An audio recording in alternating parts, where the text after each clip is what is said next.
Thank you for that lovely introduction.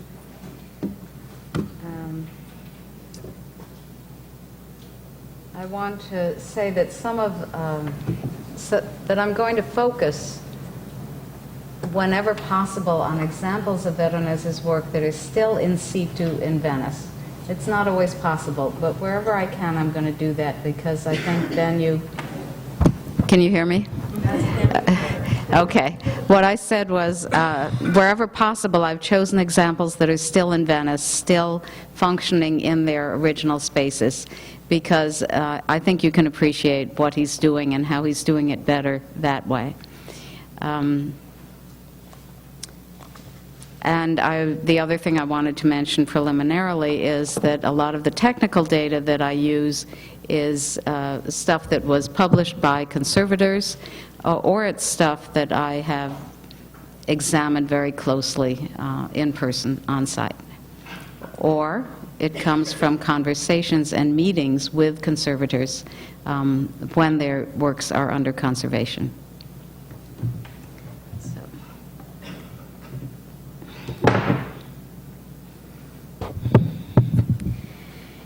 In 1960, can you still hear me?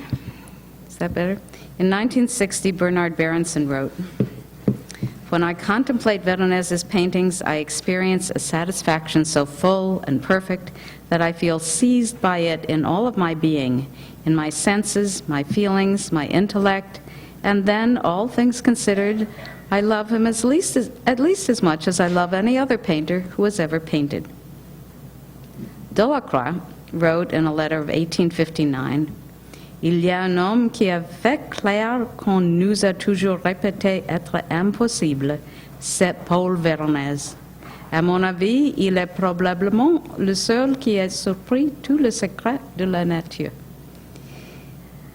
There's one man who has made clear something we have always said was impossible. That's Paul Veronese. In my opinion, he's probably the only one who has surprised entirely the secret of nature. The Venetian Marco Boschini, in his poem Carta del Navigar Pittoresco, 1660, praised Veronese as a gift from heaven, adding, "Oh, come ben limita el colorito," this is in dialect, "el disegno e l'idee con le vaghezze per imitar si rare esquisitezze come questo nessun fa si pulito." Or, how well he imitates color, design, and ideas with such loveliness to imitate things, such very rare things, as this one does. No one does it in a way that's so clean, si pulito. While Boschini speaks of color, drawing, and rare, exquisite qualities carried out si pulito, literally so clean, Anna Maria Brizio analyzed this in 1926 as Paolo's understanding that colors should be applied pure and that shadow is colored. Perhaps more surprisingly, in 1568, Vasari, the Florentine, who had Michelangelo say in the Life of Titian that it was too bad Venetians weren't trained in drawing, praised Veronese's, quote, "disegno, giudizio e bella maniera," drawing, judgment, and beautiful style, bella maniera. I think these artists, critics, and art historians were all observing truths. Now we can look at Paolo Veronese's methods by enjoying and examining the surface of a painting, a fresco, or a drawing as they did. We can also learn through study of accumulated conservation data from the last few decades, including cross-sections of pigments, infrared reflectography revealing underdrawings, as well as the older device of X-rays that can show pentimenti. Veronese's strength, Paolo Veronese's strength in drawing and his use of clean or pure color that the above writers noticed can be attributed in part to his training in Verona. Now I'm ready for slides.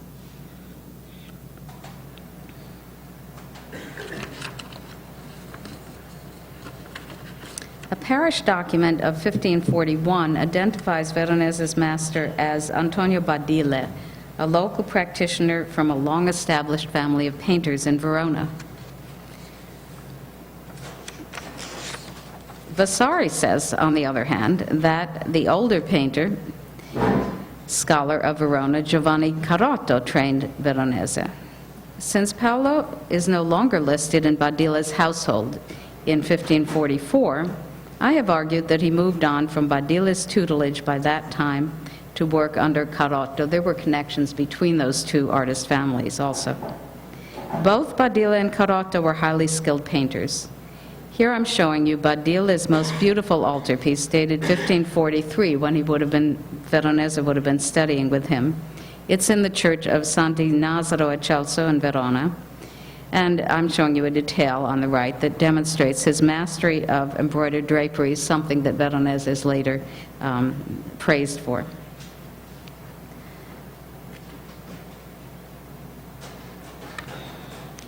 For Carotto, I show you an earlier painting of the angel Gabriel, together with a cross-section of pigment layers of the wing that comes from the wing of the angel, which shows that Carotto already was using layers of painting to create color.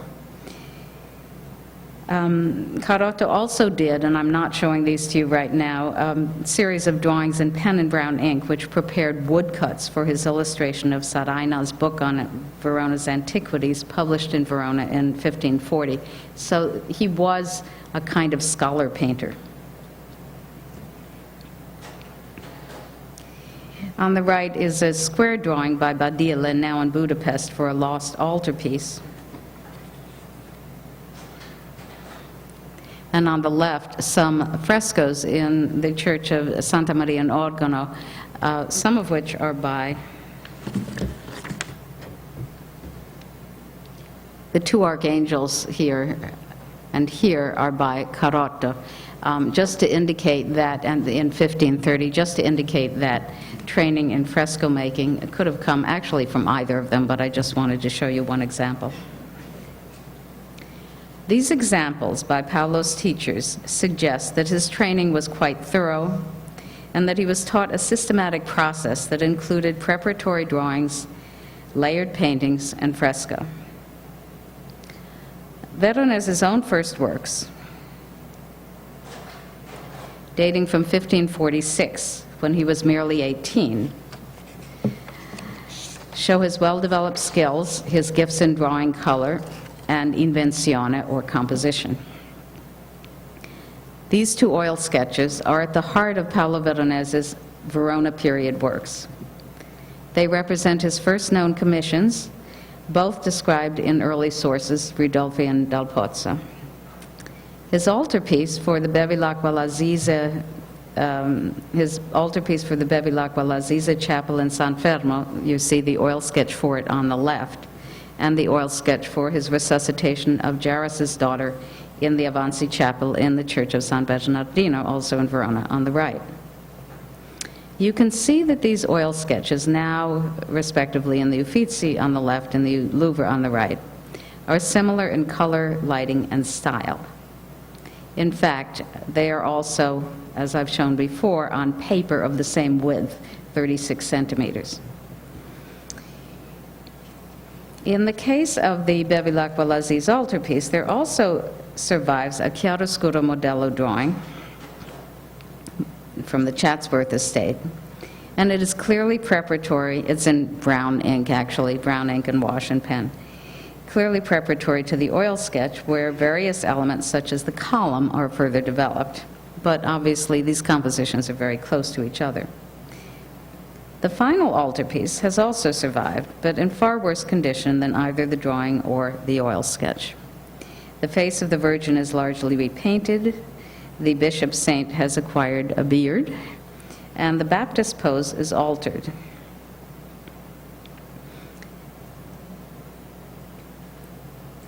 I think I want to show you that one next. This shows the change in the Baptist pose, which had to have happened later, and you can see the old hand and the new hand, and under the new hand you can see the staff of John the Baptist. So that change is just visible to the naked eye or to a simple camera. I have argued that the changes were both intentional and accidental. The changes in the saints and donors were probably commissioned by members of the family who outlived the first couple and were also buried in the chapel. The repainting of the Virgin's face and repair of smaller losses was necessitated by later damage, which seems to have been water damage to the original surface.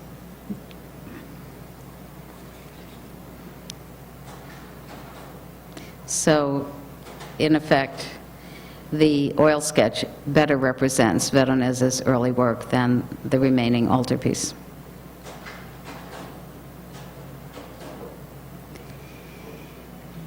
In the case of the resuscitation of the daughter of Jairus, the final painting, then in the Avanzi Chapel in San Bernardino, was stolen in 1696 and replaced with a copy by the otherwise undistinguished Giovanni Cagnotto in the dead of night. The Australian dealer who had bribed 2 Franciscan monks escaped, and the painting has never surfaced. When you see the copy still in situ on the left, you see why the theft was immediately discovered, and a trial of the hapless monks ensued. The Austrian got away completely. These first works are important in showing that Paolo Veronese was taught a system of painting that moved from presumed sketches, we have some later ones, to modello drawings, to oil sketch, to painting. They already show a penchant for pure color and bravura brushwork. Composing with juxtapositions of pure color areas was a tradition in Verona. I can show you simply 2 examples that Veronese would have known that were earlier than his work. One by Cavazzola of the carrying of the cross. I'm afraid I didn't choose my best slide of that. And one by Libri in the Met, which is actually a huge altarpiece and has recently been cleaned. But either one of them, this one was in the Avanzi Chapel, so Veronese had to have seen it. Both of them illustrate the matter of composing in color areas. Large areas of vermilion in the Libri, for example, in the drapery on the right, ultramarine on the Virgin. This one has been analyzed. So, again, juxtaposing color areas. Before discussing further examples of Veronese's work, we need to talk a bit about pigments available in the Renaissance. And here we have to distinguish between what could be used in fresco and what could be used in a medium. For buon fresco, meaning pure fresco on a wet wall, artists used all the earth pigments, red, yellow, and orange ochres, various earth browns, and green earth. Blacks were always in some form of carbon, and the white used in fresco would be the cream of the slaked lime, which would be on the top of the vat of lime that would be used to make the intonaco. Lapis lazuli was imported into Venice from Afghanistan. God knows if there's any left, and was refined in Venice mainly to make various qualities of the blue pigment ultramarine. This could be used on the wall if you knew how to use it, and it could also be used in media. In oil or tempera on panel or canvas, there were also many other inorganic and organic pigments that could be used. Copper compounds which you could not use on the wall, like verdigris, azurite, and malachite, tin lead yellow, vermilion, which naturally is cinnabar vermilion, was made artificially very early, as early as Roman times. Arsenic sulfide compounds that were particularly favored in Venice included orpiment, which was a rich yellow, and realgar, a rich orange.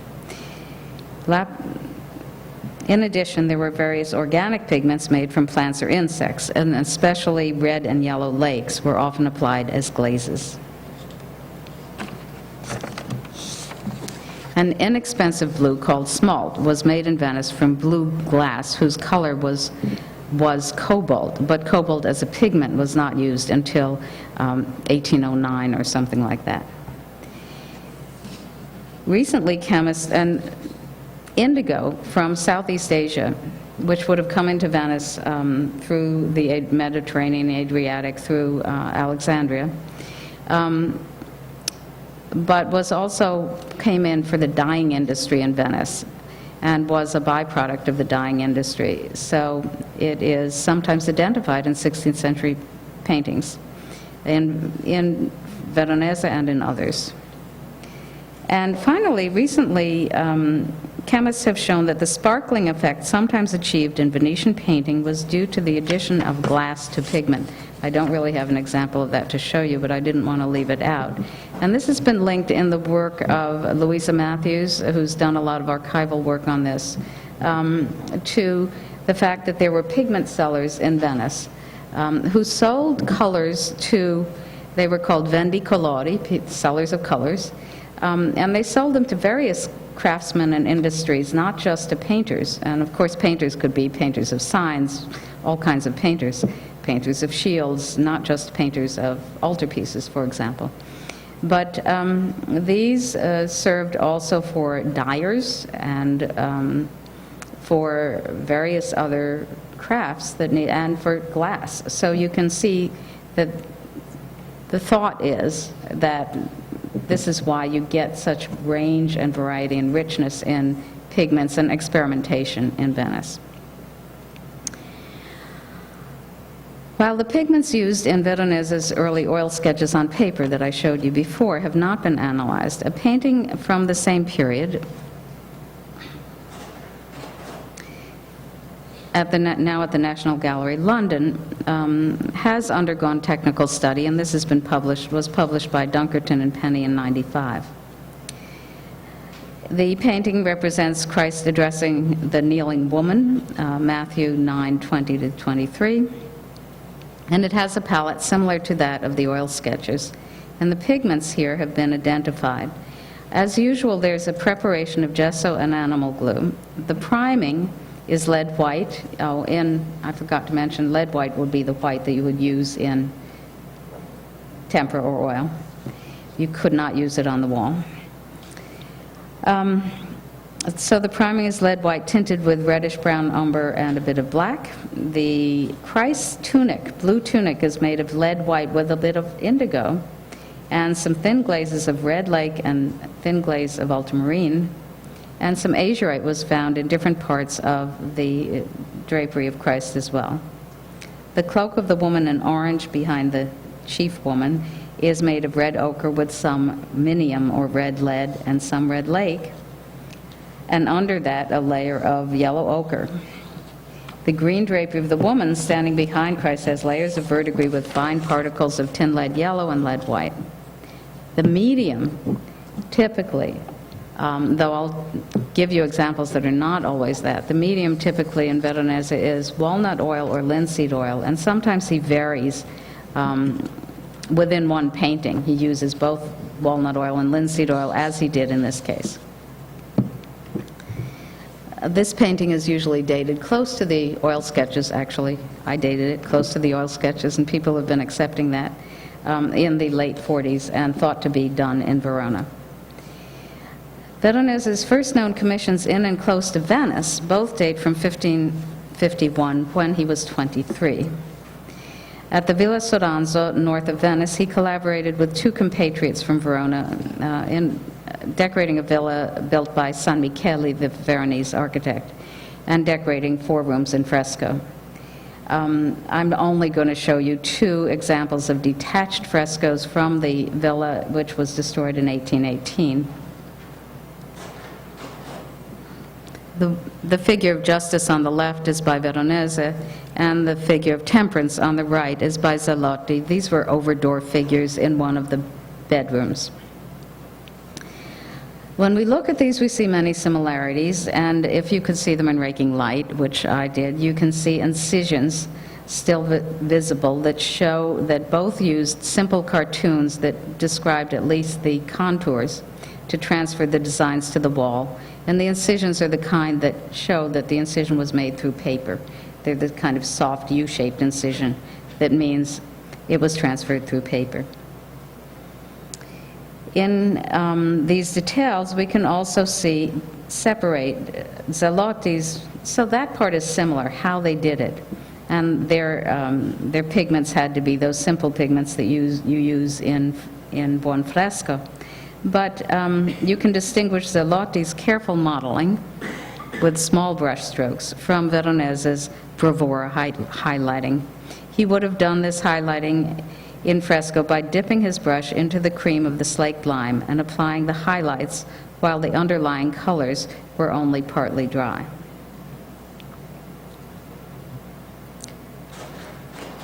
The second work from 1551 is Veronese's Giusengiani altarpiece in the Giusengiani Chapel in San Francesco della Vigna in Venice. The chapel is dated 1551. If that looks awkward, I argued that that had been changed, that St. Joseph looks cramped in there. And in fact, the Superintendenza in Venice in '88 did do some infrareds and find that this truncated column here is not original. So that was nice to see. It looks funny there. And actually, when you see it carefully, you can see there's still, the cloud goes right under that. It's visible. But aside from that, it's in lovely condition. And Veronese did show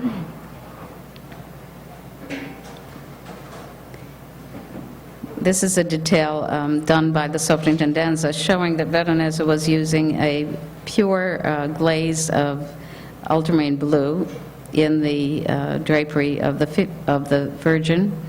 Here you see, on preparation of gesso and colla, a priming of lead white, which is clear, and this, a little bit discolored in the slide, is the very dark blue of pure ultramarine glaze. Also, the figure of St. Catherine already shows Veronese has lived up to Badilla's training in executing beautifully depicted draperies.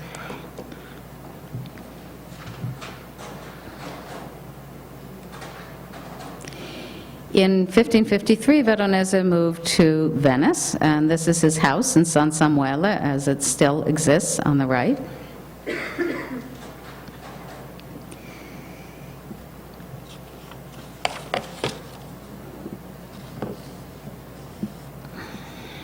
And in the same year, 1553 to 54, Veronese collaborated with his colleague from Verona, Zelotti, and an artist from Rome named Ponchino in decorating the ceiling of the Council of Ten in the Doge's palace.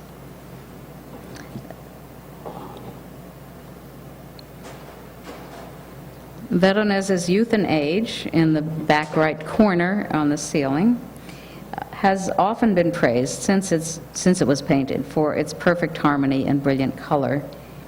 Here, Veronese used vermilion, ultramarine, lead white, and various yellows, making a composition basically of primary colors. The central painting from the ceiling, if the painting on the right looks different from what you're seeing on the ceiling, that's because Napoleon's agent stole that painting, and it's still in the Louvre in, as you can see, a French frame. It's also hanging on a wall, which is really disturbing because it belongs in a ceiling.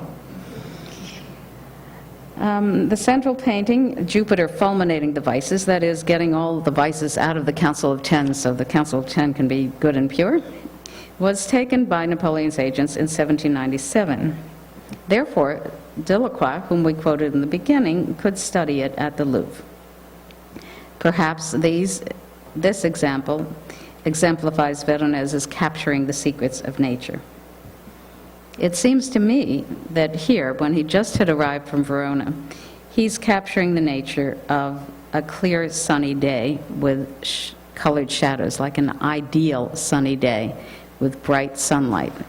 And I tried to illustrate this by having some family members pose on a balcony in Verona so you could see clear sunny day in Verona.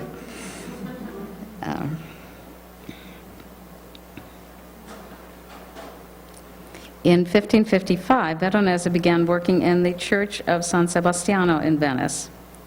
His work there would continue at least until 1572, and he and his brother and his wife are all buried there.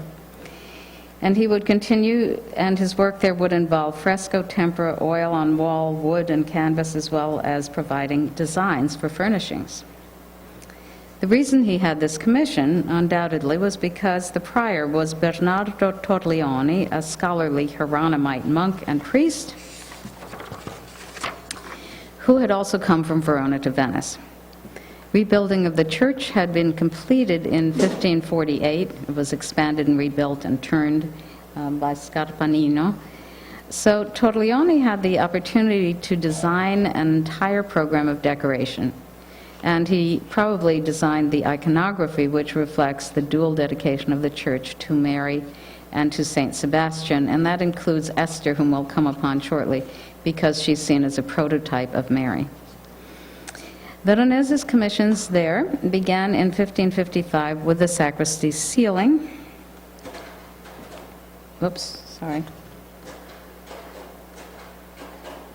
Sacristy ceiling.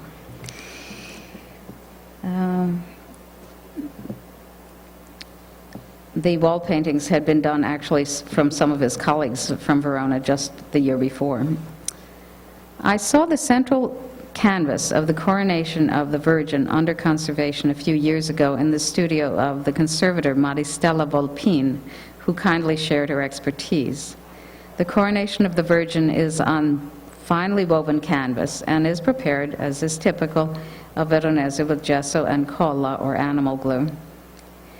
Close examination of the contours of the figures revealed that incised lines, suggesting that even here a cartoon was transferred by incision, making slight indentations into the preparation layer of gesso and animal glue. A red glaze is used in the shadows of the drapery, red lake glaze is used in the shadows of the drapery of Christ, and a glaze of ultramarine on God the Father. The yellow sky behind the Trinity is formed of yellow ochre mixed with lead white. Very delicate brushwork forms the putti on their wings in the sky. The four evangelists that surround the coronation on these oval canvases are all on herringbone canvas. Here again, the contours are incised into the gesso preparation of the canvas, suggesting that simple cartoons were necessary to achieving the dramatic foreshortenings of these. The illusion is that the four evangelists are in awe at seeing the coronation of the Virgin in heaven. And I would suggest, as I'm repeating something I just suggested at the Renaissance Society meeting, that Veronese's idea for the figure of Luke, St. Luke, was done partly by drawing from this fallen Gaul of Roman times, which had belonged to Cardinal Grimani and had been donated to the Republic of Venice, and was on view in the Doge's palace in 1555 when Veronese was working on the ceiling. When it was on view there, it didn't have, you can see there are seams in it, it didn't have its arms, and it only had part of one leg. So basically, it was a torso in a falling posture. So my guess is that, taking it from a different angle than I took it when I photographed it, he might have used that as a source for his posture of St. Luke. And I include this example because it was common for artists to draw from sculpture in Venice. Tintoretto boasted about doing it, but Titian did lots of borrowings from antiquity. There was this great collection of antiquities in Venice, thanks to Cardinal Grimani, who brought his collection from Rome, and some of it going back to sources in Greece, but in any case, donated it to Venice in 1523. So it had been around. And people were using these things, and they were accessible. Okay.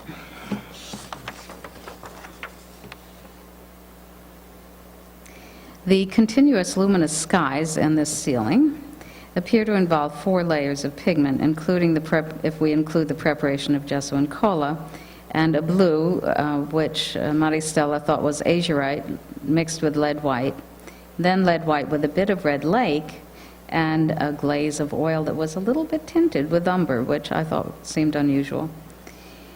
Perhaps it's been lost in other cases. The judicious application of pigments representing primary colors, again, in the central canvas, succeeds in creating wonderful effects. Anna Maria Bricio singled out the Coronation of the Virgin in her analysis of Paolo's device of heightening luminous clarity by juxtaposing color zones and making shadows with colors, not with grays. In 1926, without benefit of cross-sections, Bricio understood Paolo's use of pure pigments. Veronese's work at San Sebastiano continued immediately in the nave. The contract was signed by Veronese and Torrioni in December of 1555 for the ceiling paintings of the nave. It is instructive because it tells us that Veronese would be responsible for buying the pigments, which were to be of the best quality, fini, and that the prior would take care of the canvas and the stretchers. Veronese's fee for the 3 canvases of the Story of Esther, as I mentioned, seen as a prototype of Mary, was to be 150 ducats, which became 154 according to the account preserved in the Archivio di Stato in Venice.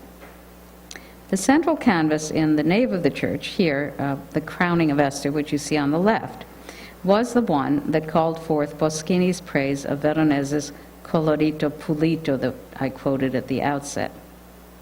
It seems to me that here the light and color are more complex than in the Doge's Palace paintings, and that Veronese's capture of nature is now that of Venice. The fine pigments are used to evoke the reflected light so often experienced in Venice, light that here bounces off of shining armor, blonde hair, and precious pearls. Documents show as well that Paolo had assistants at San Sebastiano. His brother Benedetto is mentioned in 1556, as well as an Antonio, thought to be Antonio Fasolo, a student and follower.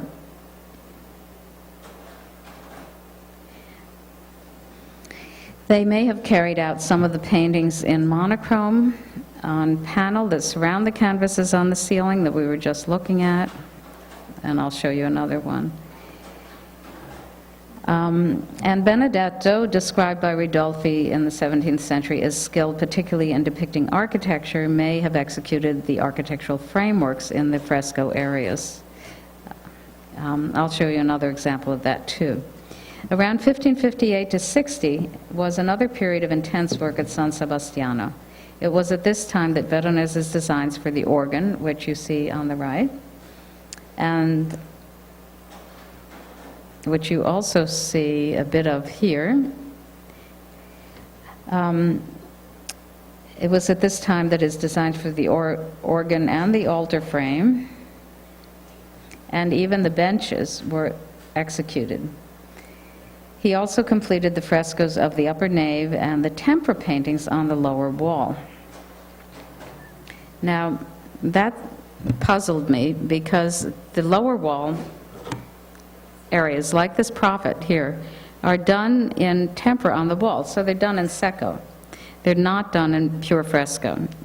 Whereas the things up here are done in fresco. And then on these areas of panel painting, this is painted on panel, and then the main ovals and squares are done in oil on canvas. So there's a huge range in terms of the media used here.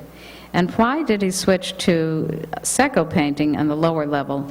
My guess is he was up against a deadline. It takes a lot longer to paint in fresco. You have to wait for the wall to be prepared, for the auriccio to dry for days, and then you put the layer of intonaco on, you know, piece by piece, whatever you can do in a day. So I think that the tempera was something that could be done more quickly, and they were probably up against some feast day deadline, which is usually what the deadlines were. It was by the Feast of Mary, by Christmas, by whatever, by Easter, by Pentecost. It was always by some feast day, the Feast of St. Mark, the Feast of St. Sebastian, something like that. So it's a guess, but I think it's a reasonable guess. Veronese had good connections with patrician families. And now keep in mind that patrician families were also the people that made up the government of Venice. Venice was an oligarchy. Remember, his first altarpiece in Venice was for the Giusengiani. His first frescoes in the vicinity of Venice were for the Soranzo family. He probably had met Daniele Barbaro when he was working in the Council of Ten at the Doge's Palace, since we know that Barbaro devised the iconographic program for that ceiling. And it was probably in the summer of 1561, after, oh wait. Okay, sorry. I thought I'd forgotten something. Probably after the summer of 1561, after returning from a trip to Rome with Cardinal Grimani, another distinguished patrician, that Paolo decorated in fresco the main rooms of the Villa Barbaro at Masel. Palladio's Villa Barbaro at Masel. His patrons there were Cardinal Daniele Barbaro and his brother Marcantonio, whose wife was a Giustignani. So it was a small circle. Despite damage over the centuries and repainting, the whole decoration stands up and delights visitors with its erudition, humor, and illusion. I'm not really going to talk long about the Villa Masel. That would be a whole separate lecture. But close examination of a few examples confirms that, as at the Villa Soranzo, Veronese and his assistants used simple contour cartoons. And this is something I know from close examination and having students work with me on site. One drawing, which you see on the left, pricked for transfer, survives. And it may survive not because it was directly used as a cartoon, but because it was indirectly used. It may survive because it was used for a transfer to a rougher paper, which was then used to transfer to the wall. Carmen Baumbach at the Met has done a lot of work on transfer cartoons or secondary cartoons or duplicate cartoons, where you have a beautiful drawing and then you have a secondary one. And it seems that that's probably what happened here. It also could have been flipped and transferred in reverse for use on a different face. In any case, the closest one, but it's not exact. Note the eyes are open and the muse on the right from the central hallway at Masel, and they're more or less closed in the drawing at the left. The size is correct. I mean, the size in the slides is not correct, but the actual size is correct. I think that's how it would have been used, and that's why it still exists. If it was done directly on a rough paper and transferred by pricking or incision and used and reused, it probably simply wouldn't have survived. In the landscapes of the salon and the main living room, we can see one other thing, a kind of free painting in the sky, because there's no giornata. The lower parts of these, there's four of these big landscapes in the sala, in the big sala, and the more detailed part has more than one giornata, but everything above the line of the horizon is just done in one day. So it probably was a lot of it just painted freehand. There's no sign of incision there, nothing. Just seems to be done freely into the wet plaster.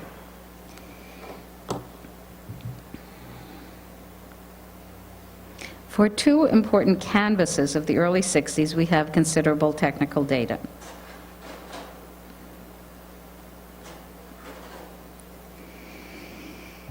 The San Zakariya Altarpiece of 1562, which came from the Church of San Zakariya, but is now in the Accademia in Venice. Here we have cross-sections on the right that were published by the Soprintendenza of Venice for the Veronese show in 1988. And they show you how he built up his canvas. For St. Catherine's dress, the upper one, you see the preparation of gesso and colla, which is a little discolored, then the priming layer of white, of lead white with a touch of cinnabar mixed in it, just visible, a layer of minium, red lead with red ochre, some carbon black with a little lead white, possibly an underdrawing, and these cross-sections do sometimes show us underdrawings in the form of little carbon dots. Lead white, and then of course the ultramarine and lead white here on top, which is what you see over here. The cardinal's robe of St. Jerome, here's the detail. In the cross-section, which this is the bottom, going from the bottom to the top is over here. Here you see gesso and colla, then red lake with minium, red lead, and a bit of carbon, and then a red lake glaze, lead white, and another red lake glaze, which may be an overlap between a highlight and a shadow. The painting is in good condition, except that I think it's lost some ultramarine glaze here. It doesn't look bad in a slide, but when you're in the academia, this looks a little vacant here. And that seems to be either from a loss of pure ultramarine glaze, which is very fragile. It's very, very fragile. So if someone just from abrasion or from a slight overcleaning, you could lose it. But also, such glazes can sometimes become discolored, and I don't know which has happened here, but something's happened because this isn't articulated as one would expect in Veronese. So aside from that, it's in wonderful condition. The other work from this period that is very well documented is the splendid marriage feast at Cana, painted for the refectory of the Benedictine Abbey at San Giorgio Maggiore in Venice in 1562 to 63. This is the island of San Giorgio Maggiore. The refectory is back in over here. This is the church by Palladio. And this is the refectory room as shown in an 18th century print, which I flipped so that the background image would be in the correct direction because the person that made the engraving didn't think about that. The contract was signed on the 6th of June in 1562 by Veronese and Don Alessandro, the procurator, the person that got all the supplies in, and Don Maurizio, the cellarer, the person at the abbey who was in charge of supplies. And this survives. It specifies that they have agreed that Paolo Cagliarda Verona Pictor will make our picture in the new refectory of the height and width of the whole end wall, making it completely full, and making the story of the supper of the miracle of Christ at Cana, Galilee, making a quantity of figures that can fit comfortably and that are called for by the invention, by the invention of Paolo Veronese. So leaving some of the invention up that the said Paolo Veronese will put in the work. The monastery will put in the canvas and will have the stretcher made and will provide scaffolding. The use of the best pigments at the artist's expense is specified in 2 formulae. 1, tutte le colori di qual sorte se sia e coser la tela et ogni altra cosa che possa entrar a tutti suoi spesi. All the colors of whatever kind there may be, and cover the painting and any other thing that can possibly enter entirely at his expense. And then a second place in the same contract, it says, the said Paolo sarà obbligato, will be obliged to put in this work boni et optimi colori, good and excellent colors, and non mancar in niun cosa dove abbia entrar ultramarine finissimo, and not to lack in anything where should enter the finest ultramarine, et altri colori perfettissimi, the most perfect other colors, che siano approvati da ogni perito, as would be approved by every expert. You have to know that in Venice, when things are questioned, they bring in experts. In turn, the painter was to receive a significant sum of 324 ducats. Remember, he only got 154 for the 3 ceiling paintings in San Sebastiano. But he was younger then, of which he received an advance of 50 to get started with, and further amounts to be dispersed as needed. In addition, he was promised una botta di vino, a keg of wine, which it said also it would be delivered in Venice, suggesting that it came from one of the other abbeys outside of town, and it would be delivered to his house in San Samuele. And he's also promised the hospitality of meals in the refectory. I assume this means the old refectory, because the refectory where he was making the painting for was new, had just been finished by Palladio. So he's offered the hospitality of meals as long as he's working there, namely until the agreed completion date of the Feast of the Madonna in September 1563. So this is a 15-month project. I've recently written about this commission as one of several that Veronese received from the Cassinese congregation of Benedictines. And I've talked about how serial patronage was related, in this congregation, was related to the federal structure of the Reformed congregation of Benedictines in the 16th century. Remember, this is the age of Reform, but it started in the 15th century and grew in the 16th century, so it preceded Luther, actually. Veronese had previously pleased abbeys in Verona, Benedictine abbeys in Verona, Padua, and San Benedetto Po near Mantua before 1562. In its mention of scaffolding and meals, the contract shows that the supper at Cana was to be painted in situ. That's the refectory as we see it today, sadly without its furnishings, which you see in the print, and with a tintoretto of the wrong size on the end wall, not the Veronese as you see in the print. This is the Veronese. Unfortunately, the painting no longer fills its beautiful site, having been brought to Paris by Napoleon's agents in 1797. They really liked Veronese. It suffered along the way, and again, during a cleaning campaign in 1992, I'm sad to say that they first tried to cover up that accident because it fell from a scaffold that had been made for it and was torn vertically in 4 places. Somehow the New York Times got a hold of the story, and I've kept that little thing from the New York Times. Anyhow, as recompense, perhaps, or penance, perhaps, the Louvre published ample documentation of the repairs, the cleaning, the technical investigations, including cross-sections, x-rays, and infrareds, which I'm going to make use of here. I show you a cross-section of drapery of the guest holding a red napkin on the right toward the back.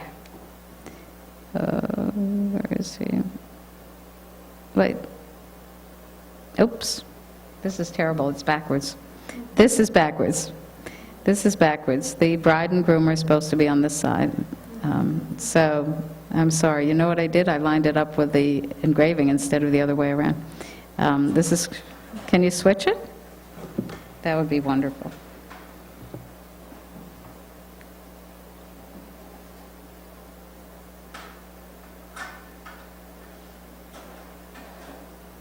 Thank you. Much better. Okay. So this guy is back here. He's holding a handkerchief and he's in red. So this comes from his drapery. Again, we have gesso and animal glue, the carbon of an underdrawing. Here, this one is nice and clear. You can see it here. And then lead white with a bit of lamp black, a layer of red lake with some minium, which is red lead, and then some realgar, that richer color, with a bit of orpiment. Realgar and orpiment, those arsenic sulfides, are often used together. The cross-section of the sky is much less complex. We just have the preparation, an undercoat of blue smalt, which you can't even see because it turned, together with lead white. But that was common to use a cheaper blue underneath ultramarine because ultramarine was so expensive. And then on the top layer you have the wonderful ultramarine with lead white to make the sky color. Further pigments identified on this canvas include verdigris, which is a copper green glaze as well, azurite, tin lead yellow, ochres, yellow lake, vermilion, and a transparent yellow glaze. That may be one of those ones that includes a bit of glass. I'll just show one X-ray of the center area compared with a detail of the same area. Veronese made some adjustments. You can see these are here. This is very messy looking. And he made some adjustments in the musicians, seeming to have trouble deciding the relationship of the violinist's head with that of the guy behind him. In the 18th century, Zanetti identified these figures as Veronese and his chief rival, Tintoretto, and this is supposed to be Titian, so maybe he was having trouble with that relationship. We should assume that Veronese had assistance in carrying out this huge painting, including that of his brother Benedetto, who may have executed the architecture and some of the less central figures. But the conception was all Paolo's, and he clearly had a high level of quality control. I think I had, okay. I put these in to remind myself to say that in 1566, Veronese went to Verona and married the daughter of his teacher, Badile. Her name was Elena Badile. And when he was there, presumably, he painted this altarpiece for San Giorgio in Braida in Verona, which has also been analyzed. I'm not going to go through it, but it has wonderful, wonderful pigments. This also went to Paris and, for goodness, at least, thank goodness, came back. But it was a little cropped around all the edges, sad to say. Otherwise, it seems to be in good shape. So this is in the Church of San Giorgio in Braida in Verona. The drawing on the left, which is really in brown ink and wash, is a preliminary compositional sketch for the altarpiece. Of course, lots of other drawings would have succeeded before he got to the painting, and there is evidence of a carbon underdrawing on the painting in cross-sections that were taken.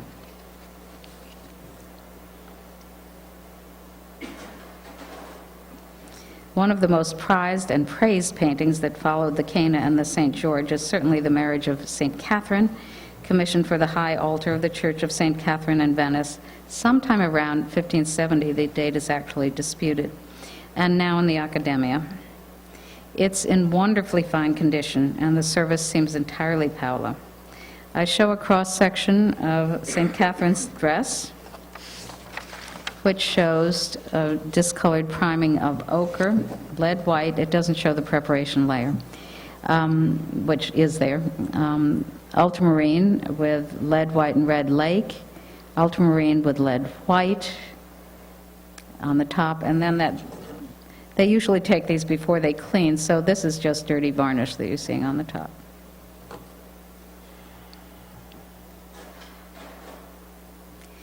In 1573, Veronese signed the so-called Feast in the House of Levi, commissioned as a Last Supper for the refectory of the Dominicans of the Grand Monastery of Santi Giovanni and Paolo in Venice. It replaced a Last Supper of Titian's that had burned. Again, the painting was taken by the French, and later this one was returned to Venice, where it's displayed in the Accademia. The room where it was as part of the Civic Hospital in Venice today. This painting was under conservation for several years during the 1980s.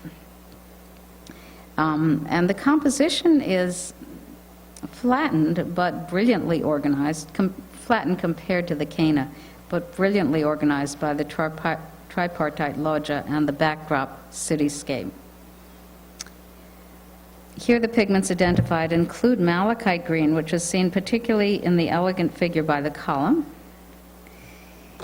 The cross-section of this figure shows, of the drapery of this figure, shows the underdrawing in carbon. You can see a bit of it. Then the malachite green, which is a wonderful color. And then the tin lead yellow of the embroidery above it, as you see.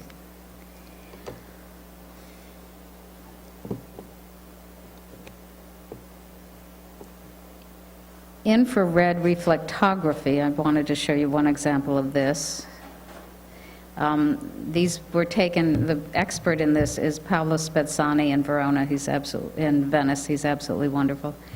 This is an example of his work on the right. It shows, infrared shows the underdrawings, and what you can see here is that this is how it was finally painted, but the architecture had a different form ahead of time, and that's why you put the box there to show you that here it is on the surface.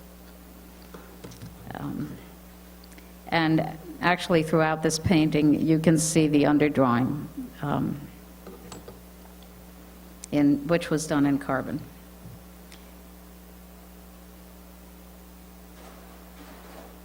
Oops, that was supposed to go there.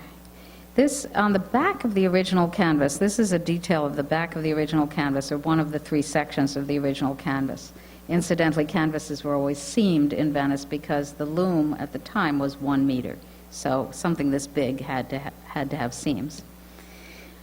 On the back of the original canvas, now covered by relining canvases, the conservators found marks that indicated squaring up of the huge canvas from a smaller drawing or oil sketch.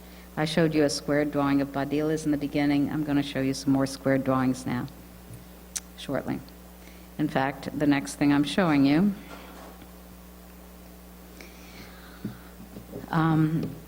in 1574, Veronese was in Padua. We know this from documents. He was accompanied by his brother Benedetto. There he was painting the altarpiece for the high altar of Santa Giustina, the lead abbey in the Benedictine Cassinese congregation to which San Giorgio in Venice had also belonged. That's the Benedictines I've been talking about. The Modello drawing in chiaroscuro is quite detailed and is squared for transfer. While it's clear that Veronese had assistance in painting the very large altarpiece, it is fully his conception, and the celebratory colors shine forth from the gilded altar frame to the ends of the otherwise very severe and minimally decorated basilica. A huge fire in the Doge's palace in 1574 led the Venetian Senate to commission architects, carvers, gilders, and painters to participate in the restoration of 2 key government rooms, the Sala del Collegio and the adjacent Sala del Senato, or Pregadi. Veronese was assigned the ceiling paintings of the Collegio, as well as a votive painting on the end wall, which I'm not showing now. In the view of the ceiling, you see the brilliant and continuous use of ultramarine, suggesting openings to heaven and blessings upon the Venetian Republic, whose faith, peace, and justice are celebrated in the canvases of the main windows. This is a preliminary sketch by Veronese where you see one of the central figures and some of the inscriptions intended for the wall. Basically, the message in the iconography is that Venice brings you peace and prosperity, and that Venice is a very faithful republic. The center figure is of faith, holding the chalice, signifying Christian faith, which grows from Old Testament faith, where you have a burnt offering. And this is a non-bloody sacrificial system in the Catholic Republic of Venice. In these paintings, I see Veronese using a light that seems to me to be more of an afternoon light than in some of the earlier paintings, a little bit tinged with pink. There are a whole bunch of preparatory works connected with these decorations of the early 70s after the fire, and a series of drawings in black and white chalk on blue paper survive today in the Louvre. Oh, wait, I was going to show this first. Yeah, that was a detail of faith, sometimes called religion or Catholic religion.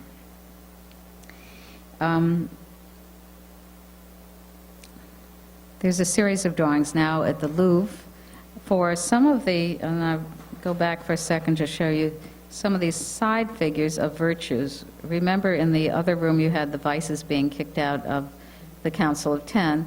These are the virtues that should be in the Sala del Collegio, another government room. Okay.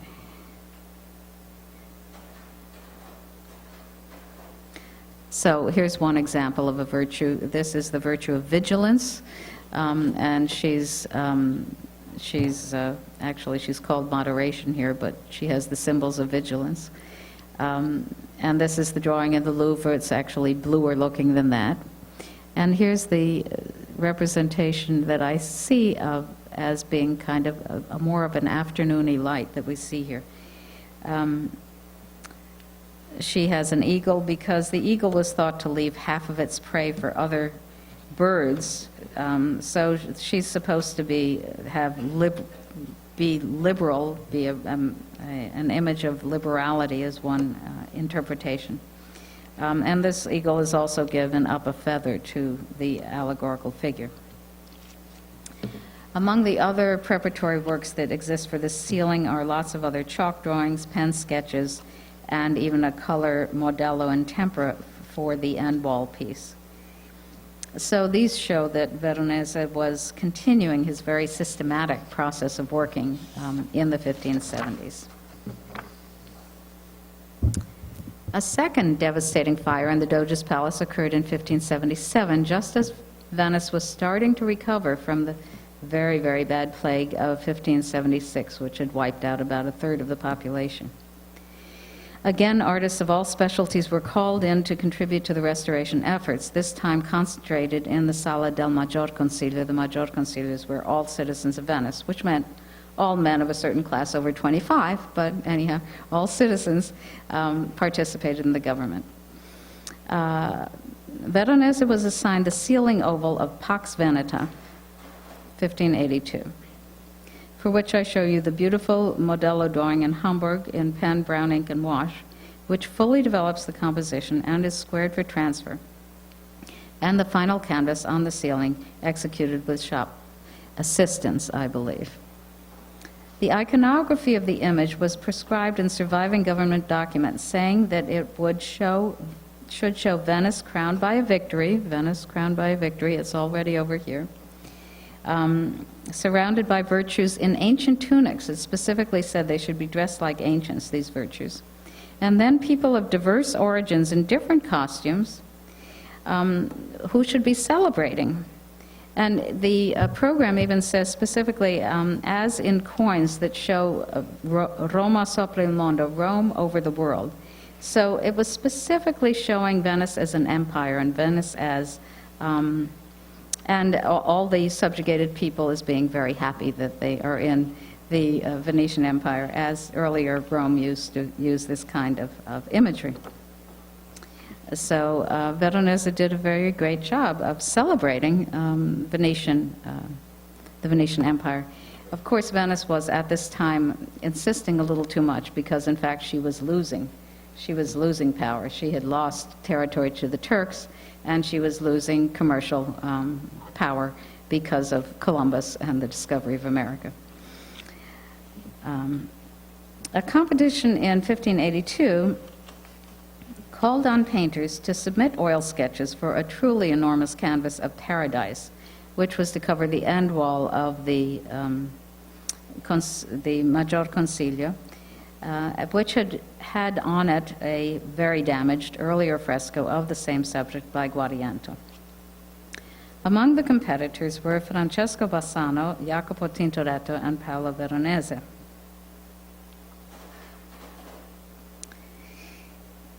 Now, at this point, they were asked to submit oil sketches, and these oil sketches are canvases, large canvases. They're not as large as a wall, but these oil sketches are what we would think of as a painting.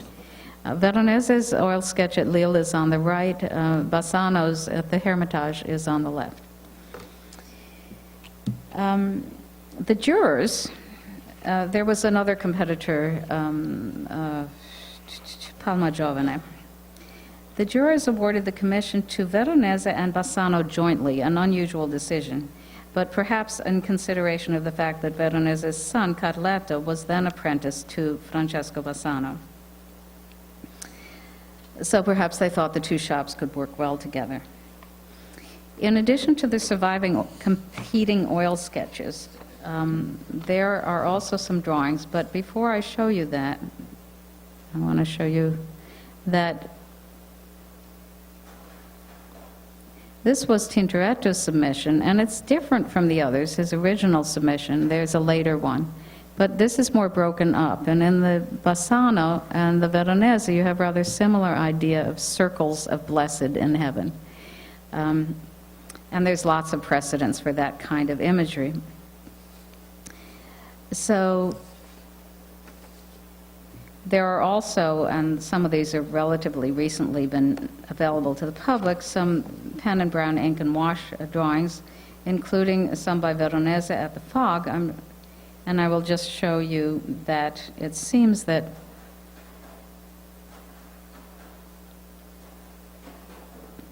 the Tintoretto, as finally done on the end wall, and you see it fills the end wall of this enormous room, is not very much like his original submission. Now, what happened? Veronese died in 1588, apparently suddenly of pneumonia, apparently. He was only 60. Somehow Tintoretto got the commission. But apparently Tintoretto must have been told, and several people have made this suggestion, to refer to the preliminary works done by others, because the final version is closer to what Bassano and Veronese had done than it is to, and I think I have another one to show you here. Yeah, the drawing at the Fog, Veronese's drawing at the Fog, I think comes closest to the final version, and I imagine it was done after the original submission sketches. They were probably working on this. Perhaps the funds weren't available right away between 82 when the commission was given and 88 when Veronese died. And so I'm guessing that Tintoretto, who had previously gotten a commission for an Assumption in the Church of the Crociferi, saying he could paint it just like a Veronese for less, but he always was going after commissions at any price. In any case, I think this may have been done after those, and Tintoretto may have been referred to them in doing his final painting, which he didn't finish until the early 1590s.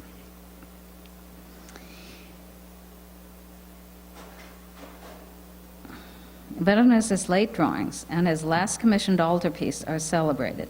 The pen and wash drawings for their brevity and freedom of touch. This one is in the Fog, and there's a letter written on the back of it. You can see a little bit of that, which has the date 1887. The altarpiece of 1887, that is still in the Church of San Pantalone in Venice, shows the namesake Saint Pantalone curing a boy. It seems to me that here Paolo, ever exploring the relationship of light and color, has turned, and successfully, to representing night light. Following Veronese's unexpected death at only 60 in 1588, his brother Benedetto became head of the family workshop, working together with Paolo's sons, Gabriele and Carletto. They signed their works, Heredes Paoli Cagliari Veronenses, the heirs of Paolo Cagliari from Verona. At their disposal were the shop possessions, which included, and we have this from a 1600s inventory, which included drawings of all kinds, as well as oil sketches called dipinti su carta in the inventory. Benedetto's touching letter to a client describes their method. Dunque da me designato, da Carlo abbozzato e da Gabriele finito, la prego che lo accetti e lo vega come genio suo. Therefore, as drawn by me, sketched in by Carlo, and finished by Gabriele, I beg you to accept it and to see it as his genius.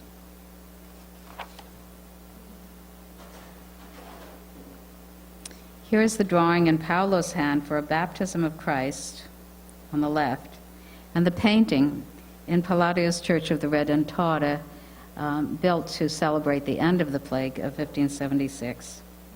And the painting on the right is signed by Veronese's heirs. Thank you.